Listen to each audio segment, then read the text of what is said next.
और नहीं तो उतार बैठ जाइए आप लोग भैया, बैठ जाइए बाबा, बैठ जाइए। आपसे रिक्वेस्ट है, बैठ जाइए सर। अभी प्रोग्राम से बैठा दीजिए क्योंकि खड़ा है ना तो दिक्कत हो। माने संजय भैया, संजय भैया बैठ जाइए सर। कम आई सुन जाई तब बहल तो हारी करे छपा छपा छपा कमर तो हारी करे बोली में तहारा तारा देखे के लोग दीवाना। सॉरी सॉरी सॉरी, आप बैठ जाओ बहन, बैठ जाओ, कहीं बैठ जाओ। आप सिंगर हो, सिंगर हो ना, आप बैठो बैठो, थोड़ी देर में गवा देंगे आपको, ठीक है? क्योंकि खड़ी रहोगे आना जाना लोगों को लगा रहेगा। बोली में तहारा तारा देखी के लोग दीवाना दीवाना।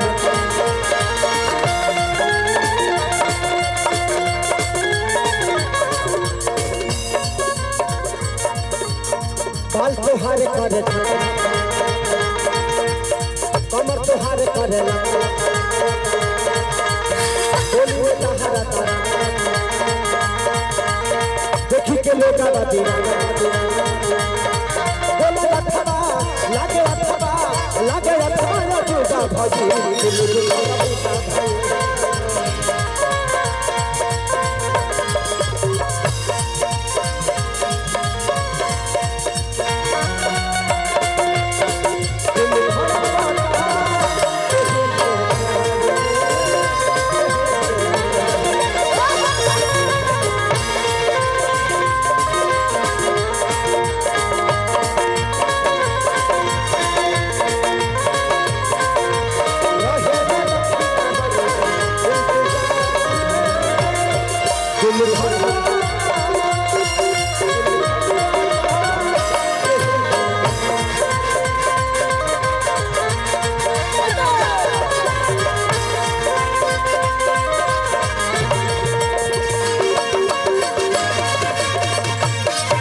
लइका कहता कि चले लू राह में तो डोला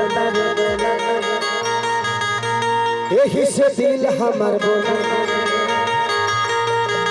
हंसत चेहरा चढ़ल सोना के पानी तो चले लू राह में तो डोला यही से दिल हमार बोला हंसत चेहरा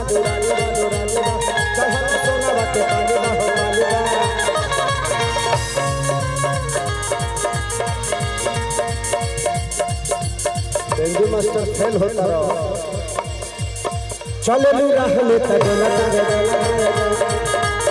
यही से दिल हमारा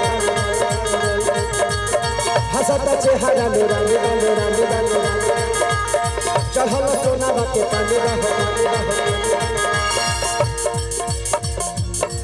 लागे अठावा जूता भजी तनी दुखरा बोटा भई